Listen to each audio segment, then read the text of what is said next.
Hello everyone, this is Sunil Jangra. तो आज की इस वीडियो के अंदर हम करने वाले हैं केस स्टडी के question. And I think first time YouTube पर कोई आपको केस स्टडी के क्वेश्चन करवा रहा है। सभी ने बताया कि केस स्टडी के क्वेश्चन कैसे करने हैं, बट कोई करवा नहीं रहा था। तो फिजिक्स के लिए मैंने बोला है कि जितनी मेरे से हेल्प हो पाएगी फ्री ऑफ कॉस्ट। एंड एक कसम खा रखी है कि 95 प्लस आपके लेके आने हैं, तो इसलिए केस स्टडी के क्वेश्चन भी अब मैं आपको करवाने वाला हूँ एंड चैप्टर वाइज हम करेंगे। आज बारी है चैप्टर फर्स्ट की, क्लास 12th फिजिक्स का, जिसका नाम है electric charges and field. And देखो, जो केस स्टडी क्वेश्चन है उनके लिए कोई अलग से बुक नहीं है। तो जितने भी सैंपल पेपर है मेरे पास 3-4 सैंपल पेपर हैं। जो भी बुक है, जितने भी हर एक चैप्टर के जितने केस स्टडीज होंगे, तो वो मैं आपको सारे करवा दूंगा, ठीक है। एंड देखिए, टोटल कुल मिला के अगर हम एवरेज लगाएं तो हम 60 से 70 या 50 से 60 जो है केस स्टडी कर लेंगे। लेकिन वो क्या जरूरी नहीं है कि उन्हीं में से ही केस स्टडी आएंगे। सिर्फ इनसे क्या होगा, आपकी हेल्प हो जाएगी।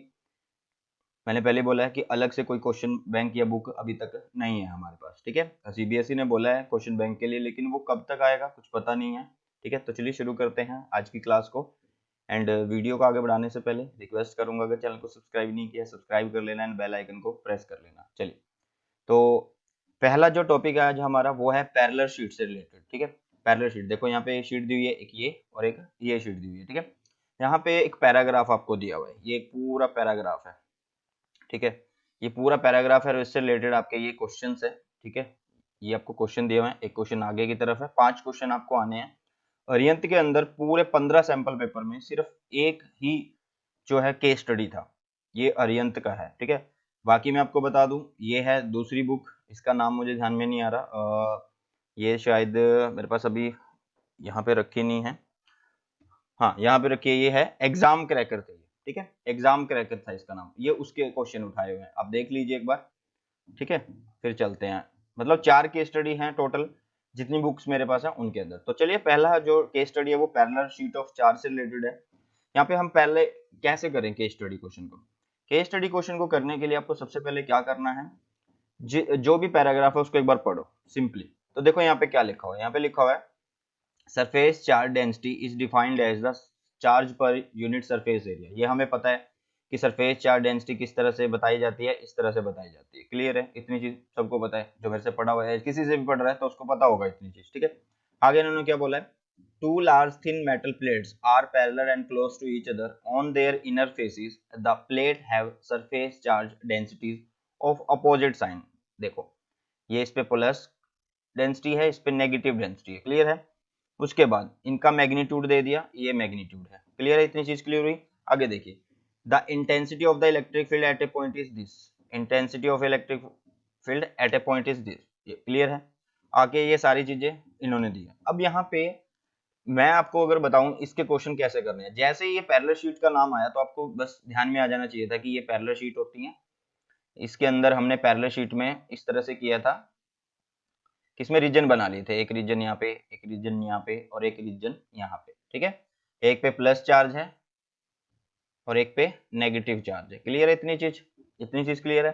तो हमने बताया था कि यहाँ पे जो फील्ड होता है वो जीरो होता है, यहाँ पे जो फील्ड होता है वो जीरो होता है, ये पढ़ा था हमने, ठीक है। मिड की अगर हम बात करें, मिड की अगर हम बात करें, मिड में क्या होता था, एक प्लेट की वजह से होता है सिग्मा बाय 2 एप्सिलॉन नॉट, दूसरी की प्लेट की वजह से भी सिग्मा बाय 2 एप्सिलॉन नॉट, ठीक है। अब पॉजिटिव से फील्ड ऐसे जा रहा है, इसी के अंदर जा रहा है ना, तो मतलब ऐड होंगे, तो ये जब इनको ऐड कर लोगे ना तो आपको मिलेगा क्या, सिग्मा बाय एप्सिलॉन नॉट मिलेगा, क्लियर है इतनी चीज, ठीक है। अब करते हैं, जितने क्वेश्चन है उनको करते हैं, एक बार चेंज कर लेते हैं कलर को और फिर चलते हैं आगे। तो देखो, पहला क्वेश्चन यहाँ पे क्या बोला है, E in the outer region of the first plate ये है, ये फर्स्ट प्लेट है, इसके आउटर रीजन में, आउटर कौन होगा, इधर वाला होगा, ठीक है। चलिए, फर्स्ट प्लेट के आउटर रीजन में इधर, तो इधर अभी बताया कितना फील्ड होता है, जीरो होता है, तो आंसर क्या होना चाहिए इसका, जीरो होना चाहिए, आंसर इज जीरो, क्लियर है इतनी चीज। चलिए, तो देखो ये बात तो जरूर है कि जो केस स्टडी आएंगे वो इतने मुश्किल नहीं आएंगे, वो मॉडरेट से और इजी टू मॉडरेट आप बोल सकते हो, इतने तरह के वो आने वाले हैं, ठीक है। चलिए, दूसरा क्वेश्चन है इसी के अंदर, E in the outer region of the second plate, ये सेकंड प्लेट है, इसके आउटर रीजन में, आउटर रीजन यहाँ वाला पोर्शन, तो यहाँ भी कितना है, जीरो है, तो इसका आंसर भी कितना हो गया, जीरो हो गया, क्लियर है इतनी चीज, सिंपल है। चलिए, आगे चलते हैं, E between the plates. Between the plates अभी हमने निकाला है, कितना होता है, सिग्मा बाय एप्सिलॉन नोट होता है। कितना होता है, सिग्मा बाय एप्सिलॉन नोट। तो सिग्मा कितना दे रखा है, सिग्मा गिवन है आपको, कितना है, ये रहा। तो सिग्मा की वैल्यू लिखेंगे 17.0 इंटू 10-22 अपॉन किसकी वैल्यू लिखेंगे हम, एप्सिलॉन नोट की, जो कितनी होती है 8.85 इंटू 10⁻⁻12 होती है। कैलकुलेट कर लेना, आपके पास आपका आंसर आ जाएगा। ठीक है, आ गया समझ, इससे इजी तो क्या होगा अब। चलिए आगे चलते हैं, रेशियो की बात करते हैं। इन्होंने क्या बोला है, ये क्वेश्चन थोड़ा सा अटपटा लगेगा बच्चों को। The ratio of E from right side of B, right side of B मतलब ये प्लेट है आपकी बी, इसके राइट साइड में आपको इससे 2 सेंटीमीटर की दूरी पर जाना है और 4 सेंटीमीटर की दूरी पर इलेक्ट्रिक फील्ड निकालना है। यहाँ पे कितना इलेक्ट्रिक फील्ड है, यहाँ पे कितना इलेक्ट्रिक फील्ड है, और फिर उनका रेशियो। अब यहाँ पे एक बात देखो कि जो इलेक्ट्रिक फील्ड होता है, जो इलेक्ट्रिक फील्ड होता है वो कहाँ पे डिपेंड करता है, वो उस प्लेट से कितनी दूरी पर पूछ रहा है उस पर तो डिपेंड कर ही नहीं रहा ना, क्योंकि वो तो देखो इस पे डिपेंड कर रहा है, इस पे सिग्मा बाय एप्सिलॉन नॉट पे डिपेंड कर रहा है। तो डिस्टेंस कुछ भी हो, ठीक है, तो इसलिए कोई फर्क नहीं पड़ने वाला। तो आपका जो रेशियो आएगा सिंपली वो क्या आ जाएगा, 1:1 आ जाएगा, 1:1। तो ये थे 4 क्वेश्चन इसके, बट आपका जो फॉर्मेट है सीबीएसई का उसके अकॉर्डिंग आपके 5 क्वेश्चन आने हैं एक में। तो 5वां क्वेश्चन ये रहा, ठीक है। अब इस 5वें क्वेश्चन में देखो आपको क्या बोला गया है, in order to estimate the electric field due to a thin finite plane metal plate the Gaussian surface considered is. देखो ये क्या बोलना चाह रहा है आपको कि जो हमने एक प्लेट ली, ठीक है, और ये प्लेट क्या है, चार्ज्ड है। ये प्लेट कैसी थी, चार्ज थी।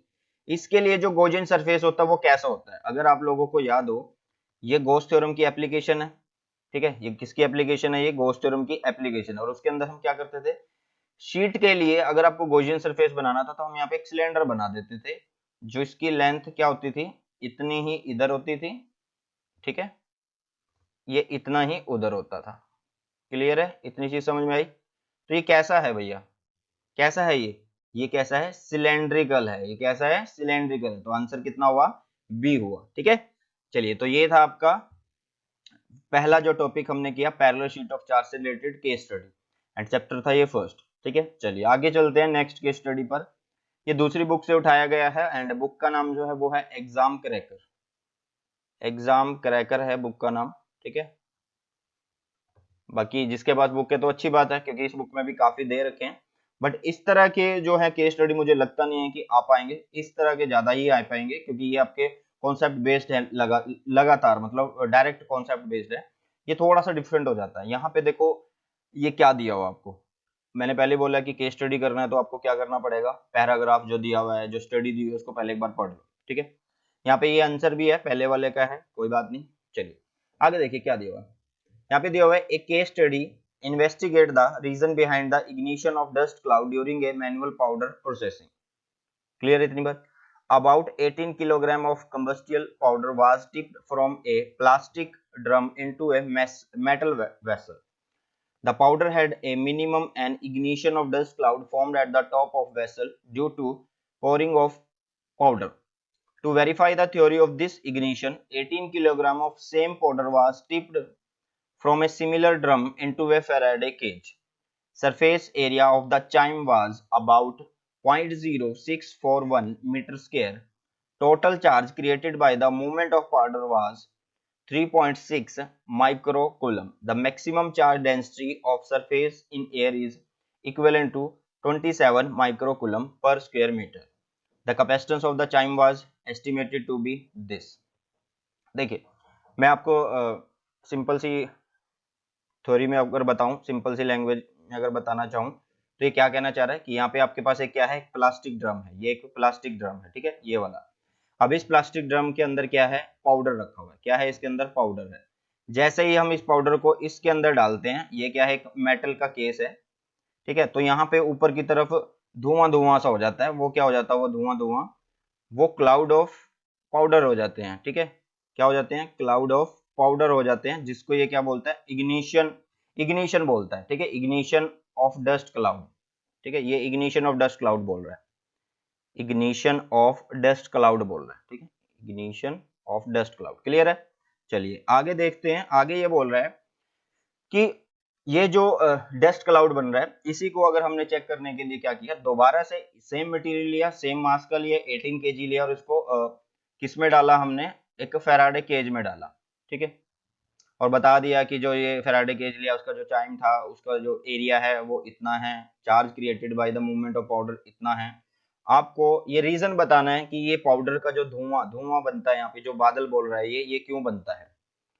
सिंपल कि आप एक चीज से, प्लास्टिक वाले ड्रम से पाउडर डाल रहे हैं मेटल वाले ड्रम में, एंड उसके बाद फिर वहां से जो पाउडर है जब डाल रहे हो तो उस टाइम के ऊपर एक धुआं बन जाता है, उसका कारण बताना। पहले क्वेश्चन में इसने ये पूछा, देखिए पहले क्वेश्चन में इसने ये पूछा, can you trace the cause of ignition. Yes, because we can trace the cause of ignition. कैसे, देखिए मान लीजिए यहाँ पे ये ड्रम है, ठीक है, ये एक ड्रम है, इसमें से हम डाल रहे हैं किसमें, मेटल वाले के अंदर, इसमें से हम डाल रहे हैं किसमें, मेटल वाले के अंदर, ठीक है। तो जो यहाँ पे पाउडर होगा, जो यहाँ पे पाउडर होगा, ये क्या है, पाउडर है, ठीक है, पाउडर। ये पाउडर क्या है, चार्ज हो जाएगा, ये पाउडर क्या होगा, चार्ज हो जाएगा। क्यों हो जाएगा, क्योंकि ये जब इस प्लास्टिक वाले केस से बाहर आएगा, जब इस प्लास्टिक वाले केस से बाहर आएगा तो ये फ्रिक्शन करेगा ना, रगड़ खाएगा, ठीक है, क्या होगा, फ्रिक्शन करेगा, रगड़ खाएगा। इसका मतलब यहाँ पे ये जो पाउडर है वो चार्ज हो गया है। अब ये चार्ज पाउडर क्या करेगा, जैसे ही मेटल प्लेट में जाएगा, ये इसके अंदर क्या कर देगा, दूसरा चार्ज, अपोजिट चार्ज जो है वो इंड्यूस्ड कर देगा, अपोजिट चार्ज जो है वो इंड्यूस्ड कर देगा। क्लियर हुई, तो ये इसका इग्निशन, ठीक है। अब क्या होगा, मान लीजिए एक साइड जो पाउडर है वो हो गया पॉजिटिव चार्ज, हमने मान लिया कि यहाँ पे जो पाउडर है वो पॉजिटिव चार्ज हो गया, लेकिन जैसे ये मेटल में गया, यहाँ पे बन गया क्या, नेगेटिव चार्ज। तो यहाँ पे एक पोटेंशियल डिफरेंस आ गया, जिसकी वजह से वोल्टेज बनी, एंड वो वोल्टेज क्या कर देती है, जो पाउडर है उसको थोड़ा सा इग्नाइट करती है, मतलब जलाती है थोड़ा सा, जिसकी वजह से क्या होता है, बादल बन जाते हैं, क्लाउड ऑफ इग्निशन बन जाता है, ठीक है। तो ये आप कॉज दे सकते हो, यही इसका कॉज है, एंड यहाँ पे सारा ये आंसर लिखा हुआ है, तो आप यहाँ से देख सकते हैं, ठीक है, क्लियर है ये चीज। एंड जितने ये केस स्टडी हैं इन सब की जो है पीडीएफ मैं टेलीग्राम चैनल में सेंड कर दूंगा, वहां से आप जरूर इसको देख लीजिएगा एंड डाउनलोड कर लीजिएगा, ठीक है। अगर आपके पास बुक है तो ज्यादा अच्छा है, लेकिन नहीं है जिसके पास, तो वो टेलीग्राम चैनल पे, कई बच्चे बोलते हैं सर टेलीग्राम चैनल में क्यों ही ज्वाइन करें। भैया क्या होता है कि जो पीडीएफ होती है वो वहां पे सेंड कर दी जाती है, कई बार वीडियो के नोटिफिकेशन नहीं जाते हैं यूट्यूब की तरफ से, तो वो भी आपको उस चैनल में मिल जाते हैं, तो बहुत जरूरी है वो। चलिए, तो नेक्स्ट क्वेश्चन देखिए क्या दिया हुआ है, total charge density of the chyme is, chyme इसकी बात कर रही है, इसकी चार्ज डेंसिटी कितनी होगी। देखिए अगर हम बात करें, थोड़ा इसको इरेज कर लेते हैं, चलिए अब बात करें कि ये बोल रहा है आपको चार्ज डेंसिटी निकालने के लिए। हमें पता है कि जो चार्ज डेंसिटी होती है, हमें पता है कि जो चार्ज डेंसिटी होती है, चार्ज डेंसिटी, वो चार्ज डेंसिटी क्या होती है, चार्ज डेंसिटी जो होती है वो क्या होती थी, total charge, total charge by total surface area होती है, total charge by total surface area होती है, ठीक है।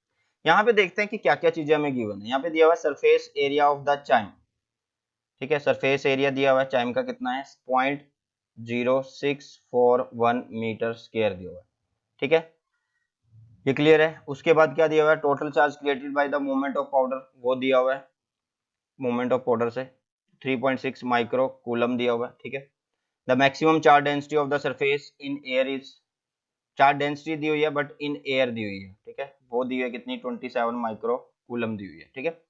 अब आपको देखो क्या निकालना है, चार्ज डेंसिटी निकालनी है। चार्ज डेंसिटी कैसे निकाल सकते हैं, चार्ज डेंसिटी कैसे निकाल सकते हैं, सिंपल सी चीज है, charge density total charge by surface, total charge कितना है 3.6 माइक्रो माइनस 6, नीचे क्या आएगा, टोटल सरफेस एरिया कितना दिया हुआ है 0.0641 मीटर का स्क्वायर है, ठीक है। बाकी चीजों को आप सोल्व कर लीजिए, ऊपर लगा देते हैं 4 जीरो, क्यों लगा देते हैं, इनके नाम की, और नीचे लगा देते हैं 1 जीरो इसके नाम की, तो ये पॉइंट्स खत्म हो गए यहाँ से, ठीक है, ये पॉइंट खत्म हो गया इससे, तो यहाँ पे ये इससे कट कर दिया, तो हमारे पास बचा क्या 36 इंटू 30 एंड 10⁻⁻6 अपॉन क्या आएगा 641, तो 641 इसको डिवाइड कर लेते हैं एक बार, ठीक है,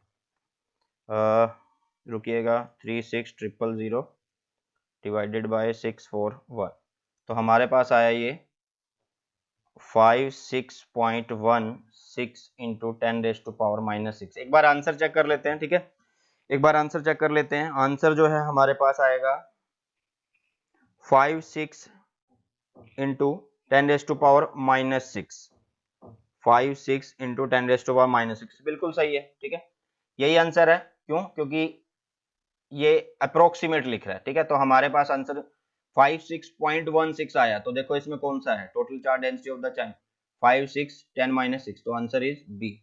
आंसर क्या हुआ? बी हुआ आपके पास। क्लियर है? चलिए तो आगे चलते हैं। Maximum charge on the chyme means, तो फिर से इसको इरेज कर लेते हैं एक बार, इरेज। चलिए तो maximum charge on the chyme कैसे निकालना है? चार्ज, अभी देखो डेंसिटी निकाली है, क्या होती है? Total charge by surface area होता है, ठीक है, सरफेस एरिया। अब यहां से आपको चार्ज निकालना है, तो चार्ज कैसे निकालेंगे? सिग्मा इंटू सरफेस एरिया, ठीक है, सरफेस एरिया कितना दिया हुआ है? 0.641 दिया हुआ है, बट डेंसिटी अब कौन सी? ये चार्ज ऑन द चाइम पूछ रहा है, तो चाइम के ऊपर जो चार्ज होगा वो कहाँ होगा? हवा वाला जो चार्ज होगा उसकी बात कर रहे हैं ना, तो डेंसिटी भी हम कहाँ वाली लेंगे? हवा वाली लेंगे। तो यहाँ पे लिखा है the maximum charge density of the surface in air कितनी है? 27 माइक्रो कूलम है, 27 माइक्रो मीन्स दिस कूलम, ठीक है। अब यहाँ पे इसको मल्टीप्लाई कर लेते हैं, इसके लिए नीचे 4 जीरोस लगा देते हैं, ये पॉइंट कट जाएगा, तो ऊपर हो गया कितना? 27 इंटू 641 इंटू 10⁻⁻, ऊपर ये गई तो -10 हो गया, इसको भी मल्टीप्लाई कर लेते हैं एक बार। चलिए तो मल्टीप्लाई करके आएगा आपके पास 27 इंटू 641, ये आया आपके पास 17307 इंटू 10⁻⁻10 आया आपके पास, ठीक है। तो आंसर देख लीजिए आपके पास कौन सा है आंसर यहाँ पे, ठीक है, आंसर इनमें से कौन सा होगा? तो वो कौन सा होगा? ये ए वाला आंसर होगा, ठीक है। एक बार चेक भी कर लेते हैं, ज्यादा अच्छा रहेगा हमारे पास, ठीक है। तो आंसर जो होगा वो आएगा भैया आपके पास 1.7 इंटू 10⁻⁻6, बिल्कुल सही है, ठीक है। इस तरह से आप ये क्वेश्चन सारे कर सकते हैं। अब बात हुई वोल्टेज ऑफ द चाइम वास। फोर्थ पर चलते हैं इसके केस स्टडी के। Voltage of the chyme, voltage पूछ रहा है आपको। देखो हमें पता है कि जो कैपेसिटेंस होती है, जो कैपेसिटेंस होती है वो क्या होती है? कैपेसिटेंस, एक मिनट, ये पेन हाथ में ढंग से नहीं आ रहा भाई। Capacitance is equal to charge by potential, यही थी, चार्ज बाय पोटेंशियल। क्लियर है? तो हमें निकालनी है पोटेंशियल, तो पोटेंशियल, ठीक है, पोटेंशियल क्या हो गई? चार्ज बाय कैपेसिटेंस होगी। कितनी होगी? Charge by capacitance. किस पे निकाल रहा है? चाइम पे। तो चाइम पे चार्ज कितना निकाला था हमने? 1.7 इंटू 10⁻⁻6 निकाला था। नीचे कितना है? नीचे 71 पीको। पीको कितना होता है? 10⁻⁻12, तो यहाँ पे 10-12 हो जाएगा, ठीक है। एक और यहाँ पे इसका 17 का लगा देते हैं जीरो, 17 का ये जीरो नीचे लगा देते हैं, तो यहाँ पे एक और 10 मल्टीप्लाई हो जाएगा, मतलब नीचे टोटल वैल्यू अगर हम देखेंगे तो वो 17 इंटू 10⁻6 अपॉन 71 इंटू 10⁻11 बचेगा। इसको सोल्व कर लेना, आपका आंसर आ जाएगा, इनमें से कोई एक ऑप्शन मिलेगा एंड आंसर होगा आपका सी। आंसर होगा कितना? सी होगा। क्लियर है? एंड जो ये एग्जाम क्रैकर की जो बुक है इसके अंदर जितने केस स्टडी दिए हैं इनमें थोड़ा फॉर्मेट को फॉलो नहीं किया हुआ। जो केस स्टडी के क्वेश्चन आएंगे वो 5 आएंगे, एक केस स्टडी के अंदर 5 मल्टीपल चॉइस होंगे, उसमें से आपको 4 करने हैं, और आपको पेपर में 2 केस स्टडी आएंगे, मतलब 8 नंबर आपके केस स्टडी से रिलेटेड है, बट इसमें 4 ही क्वेश्चन दिए हुए हैं तो कोई बात नहीं। नेक्स्ट देखिए, नेक्स्ट करते हैं। यहाँ पे इलेक्ट्रोस्टैटिक पेंटिंग का प्रोसेस समझाया गया है। देखिए एक गन है, इसमें पेंट लेके यहाँ पे इस तरह से फॉल कराया जाता है, ठीक है। एंड ये स्प्रे गन है, एक क्या है? ये स्प्रे गन है। तो आप पहले इसको पढ़ लो एक बार, जल्दी से पढ़ लो। यहाँ पे क्या बोला गया है? एक case study was made to reduce paint consumption by using an auto electrostatic air spray gun. Electrostatic air spray gun use की जाती है, क्यों की जाती है? To reduce paint consumption. A polish furniture manufacturing company known for its wooden chairs. जो polish furniture है manufacturing company है वो अपने वुडन चेयर्स एंड टेबल के लिए मानी जाती है, मतलब उसका नाम है। About 20% by using spray gun having good wrap around. This manufacturer has consistent demand of around 10,000 chair per month. मतलब इससे 10,000 चेयर पर मंथ डिमांड की जाती है। Water borne paint was spread using electrostatic gun mounted on a robot in a special isolation cabinet even in hard to reach places. The gun had a very good wrap around effect. The paint was atomized in a static field with the help of this gun. Just before the paint spray leave the nozzle, it is given charge say positive. The same is strongly attracted by the positively charged to be painted. This ensure improved transfer efficiency. While carrying out the study, care was taken to be neither too close or not too far away and to stay grounded. देखिए यहाँ पे पूरी कहानी क्या बोली गई है कि यहाँ पे एक पेंट की जो है बचत की जाती है 20% तक स्प्रे गन को यूज करके। एंड किस तरह से पेंट किया जाता है कि मान लो पेंट जो है उसके ऊपर क्या है, गन में भरा जाता है, उसको स्प्रे किया जाता है। वो कैसे पेंट होता है कि पेंट के अंदर एक चार्ज होगा और वो अपोजिटिवली चार्ज को पेंट करेगा। मान लीजिए अगर पेंट पे पॉजिटिव चार्ज है तो वो अपोजिटिवली चार्ज जो चीज होगी, ऑब्जेक्ट होगी, उस पर नेगेटिव चार्ज होगा। तो जैसे ही हम स्प्रे करते हैं तो पॉजिटिव नेगेटिव पे चिपक जाता है, अट्रैक्ट होता है, जिसकी वजह से जो है पेंट की जो है मतलब खराब नहीं होता है। ठीक है, ये चीज इन्होंने बोल दी। फिर साथ में ये चीजें बोल दी हैं कि यहाँ पे ना तो आपको ज्यादा दूर से करना है ना बिल्कुल पास से करना है। ठीक है, एंड आपको साथ में ग्राउंडेड भी रहना है, मतलब आपकी जो स्प्रे नोजल है वो ग्राउंडेड होनी चाहिए। क्लियर है इतनी सब चीजें। अब यहाँ पे देखो क्या कहानी है। सबसे पहला क्वेश्चन आपसे क्या पूछा गया, पहला क्वेश्चन पूछ रहा है why to paint using electrostatic, कि इलेक्ट्रोस्टैटिक को यूज करके पेंट क्यों किया जाता है। अभी बताया है, पैराग्राफ में ही दे रखा है। देखो कि मान लीजिए इसको कहाँ पे लिखें, यहाँ पे लिखते हैं। मान लीजिए पेंट है आपके पास, ठीक है, पेंट पे कोई भी चार्ज है, मान लीजिए हमने मान लिया कि पॉजिटिव चार्ज है। जिस चीज को आपने करना है पेंट, वो ऑब्जेक्ट मान लिया और उस पर नेगेटिव चार्ज है। तो जब आप ये इलेक्ट्रोस्टैटिक यूज करोगे, इससे क्या होगा कि स्प्रे हुआ किसका, पेंट का, तो ये पॉजिटिव चार्ज है मीन्स एक तरह से। तो ये जिस भी ऑब्जेक्ट पे जाएगा वो नेगेटिव चार्ज है, तो ये एकदम से चिपकेगा यहाँ पे। तो यहाँ पे क्या हुआ, आपका लॉस नहीं हुआ, आपका जो पेंट है वो वेस्ट नहीं हुआ। तो इसलिए हमें क्या है कि जो इलेक्ट्रोस्टैटिक है वो यहाँ पे यूज करनी पड़ती है। क्लियर हुआ, पैराग्राफ में दे रखा है। चलिए, बट यहाँ पे ऐसा कुछ नहीं आएगा आपके बोर्ड एग्जाम के अंदर। वहां पे प्रॉपर 5 के 5 क्वेश्चन आएंगे। 5 के 5 क्वेश्चन के अंदर आपके एमसीक्यू होंगे। यहाँ पे एमसीक्यू देखो 2 और 3 के अंदर है, पहले वाले के अंदर नहीं है। ठीक है, तो मतलब इस बुक का थोड़ा ऐसा है कि ये फॉर्मेट को फॉलो नहीं करती है, फिर भी जो डाटा है उसको तो पढ़ा ही सकते हैं ना। चलिए, नेक्स्ट है the transfer efficiency can be measured by. अब जो ट्रांसफर एफिशिएंसी है उसको कैसे मेजर कर सकते हैं।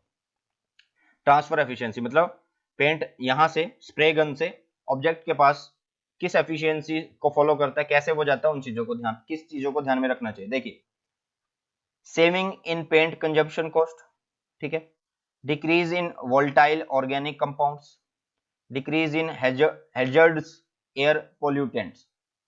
ठीक है, अब एक बात बताओ कि मान लो मैंने पेंट या एक ऑब्जेक्ट से दूसरे स्प्रे गन से दूसरे ऑब्जेक्ट पे कर रहा हूं, तो उससे क्या होना चाहिए कि कितना पेंट जो है वो सेव हुआ, कितनी उसकी कॉस्ट बची। ठीक है, कितना वहां पे जो है वो कि उसके अंदर जो ऑर्गेनिक कंपाउंड्स हैं वो कितने डिक्रीज हो रहे हैं, या वो मतलब जो हैजर्डनेस है उसकी, मतलब वो जो कितना हार्मफुल है वो बहुत कम होना चाहिए, तभी तो एफिशिएंसी पता लगेगी। तो ये सारी चीजें सही हैं, ए बी सी। तो इसका मतलब ऑल ऑफ दीज जो है इसका आंसर है। ऑल ऑफ दीज जो है इसका आंसर है भैया। क्लियर है, आगे समझ, आगे समझ। चलिए नेक्स्ट चलते हैं क्वेश्चन नंबर 3 पर। क्वेश्चन नंबर 3 क्या कहता है, improved transfer efficiency is related to. अब इंप्रूव्ड की बात कर रही है। Improved transfer efficiency is related to more paint on the part only, less paint wastage only. देखो कि हम ज्यादा पेंट कर सके पार्ट के ऊपर और कम वेस्टेज कर सके, तो ये तो सिंपल सी बात है, यही तो ट्रांसफर एफिशिएंसी होगी, इससे इंप्रूव होगी ना। तो इसमें कौन कौन से ऑप्शन है, ए एंड बी, क्या है, बोथ ए एंड बी। तो ये ऑप्शन होगा कौन सा, सी। तो C is the answer of this question, C is the answer of this question. Clear है, चलिए नेक्स्ट क्वेश्चन की तरफ मूव करते हैं। Question number 4। क्वेश्चन नंबर 4 में क्या बोल रहे हैं, डोंट बी टू क्लोज और too far away from the part to be painted by. क्योंकि देखिए मान लीजिए आपके पास एक ऑब्जेक्ट है, ये यहाँ पे एक ऑब्जेक्ट है, एंड यहाँ पे आपके पास एक स्प्रे गन है। ठीक है, ये यार ये क्या हो जाता है, ये एक स्प्रे गन है, ठीक है, यहां से ये स्प्रे हो रहा है इसके ऊपर। अगर हम एक एक्चुअल डिस्टेंस से करेंगे, जो मतलब सफिशिएंट डिस्टेंस होगा, तो प्रॉपर क्या होगा, पॉजिटिव यहां से नेगेटिव पर अट्रैक्ट कर जाएंगे, इतनी बात ठीक है। अगर हम ज्यादा अगर ज्यादा पास आ जाए, यहां आ जाए, तो उससे क्या होगा, जितने पॉजिटिव लगने होंगे वो लग जाएंगे, अट्रैक्ट हो गए उसके ऊपर, कि हमने पॉजिटिव को नेगेटिव पे चिपका दिया, और पॉजिटिव उसके ऊपर चिपका रहे हैं तो वो पेंट नीचे ही गिरेगा। सिमिलरली अगर डिस्टेंस बढ़ा दें, तो जो पॉजिटिव चार्ज है वो यहाँ पहुंचते पहुंचते पहले ही नीचे गिर जाएंगे, ठीक है। तो एक सफिशिएंट जो है डिस्टेंस होना चाहिए, क्लियर है। तो इलेक्ट्रोस्टैटिक पेंटिंग आई थिंक अच्छे से समझ में आ गई होगी, ठीक है। चलिए नेक्स्ट चलते हैं, जर्म फाइटिंग इलेक्ट्रोस्टैटिक सिस्टम, बहुत आसान है ये भी, इसको करते हैं। एंड यहाँ पे एक बंदा दिखा रखा, आई थिंक आपको दिख रहा होगा, मैंने कोशिश की है कि यहाँ पे एक टेबल है, चेयर्स है, उनको सैनिटाइज किया जा रहा है, जर्म फाइटिंग इलेक्ट्रोस्टैटिक सिस्टम से इनको जो है किया जा रहा है भैया, ठीक है। चलिए, तो यहाँ पे एक कहानी लिखी हुई है पूरी, पहले क्वेश्चन पढ़ते हैं एक बार कि क्वेश्चन में क्या दिया हुआ है। देखो क्वेश्चन में क्या दिया हुआ है, the electrostatic force is stronger than the gravitational force. पता है हमें, ठीक है, कि जो इलेक्ट्रोस्टैटिक फोर्स होती है वो स्ट्रॉन्गर होती है किससे, ग्रेविटेशनल फोर्स से, क्लियर है। The electrostatic force between an electron and proton is रफली dash many times stronger than the gravitational force. तो इनमें से देखो कौन सी होती है, तो आंसर आएगा B, 10⁻39 times many times stronger than the gravitational force होगी। ये तो डायरेक्ट आपको याद रखने पड़ेंगे, ठीक है। चलिए नेक्स्ट देखिए क्या लिखा हुआ है, ये कहानी है। अब इन क्वेश्चन को पढ़ते हैं, अगर इन क्वेश्चन को पढ़ने से हमें वहां पे जाने की जरूरत है तो देखते हैं। How does grounded object gets positive charge on account of spray of negatively charge solution. इस क्वेश्चन को समझो, यहाँ पे ये क्या कर रहा है, यहाँ पे ये एक जो चीजें हैं उनको सैनिटाइज कर रहा है, एंड सैनिटाइज इस तरह से कर रहा है कि उनके ऊपर क्या होगा, वो एक जो स्प्रे होगा वो चार्ज होगा, और चार्ज कैसे किया जाता है, वोल्टेज सुपर चार्जर से किया जाता है, क्योंकि ये देखो पूरी मशीन लेके खड़ा हुआ है ये, ठीक है। कलर चेंज कर लेते हैं, यहाँ पे जो कलर चलेगा उसको बात कर लेते हैं, येलो देख लेते हैं एक बार, ठीक है। चलो इसको पढ़ लेते हैं एक बार। Outbreaks of illness like cold, flu, diarrhoea, etc due to bacteria and viruses is now a worldwide problem. Viruses and bacteria can survive on surface for even month, so it a big job to disinfect them. कि जो bacterias हैं, viruses हैं, वो month, महीने तक जो है जीवित रह सकते हैं, तो ये एक बहुत बड़ी प्रॉब्लम है। A study was made to use an electrostatic delivery system to quickly and easily provide superior coverage of trusted disinfecting and sanitizing solution. ठीक है, कि यहाँ पे क्या किया गया, इलेक्ट्रोस्टैटिक डिलीवरी सिस्टम लिया गया, जो क्या करता है, जो आपके जर्म्स हैं, ठीक है, मतलब जो ये बैक्टीरियाज हैं, वायरसेस हैं, इनको इजीली मार देता है, ठीक है। द प्रिंसिपल, क्या प्रिंसिपल यूज होता है, इसको ध्यान से सुनिए। The principle used is based on charging and atomizing the solution which is spread powerfully on the suspected surfaces. ठीक है, मतलब ये चार्जिंग पे प्रिंसिपल पे काम करता है, कि मतलब पॉजिटिव है तो नेगेटिवली, नेगेटिव है तो पॉजिटिवली, इस तरह का है, ठीक है। एंड ये ऑटोमाइजिंग है सॉल्यूशन, ठीक है, ये चेक करेगा कि सामने वाले पे कितना चार्ज है, वो पॉजिटिव है या नेगेटिव है। आगे, the charge particle are attracted to surface with a force much stronger than the gravity. ये बोल दिया इन्होंने कि जो चार्ज हैं वो ज्यादा फोर्स से अट्रैक्ट होंगे ऑब्जेक्ट की तरफ, और वो जो फोर्स होगी वो ग्रेटर देन होंगी ग्रेविटी।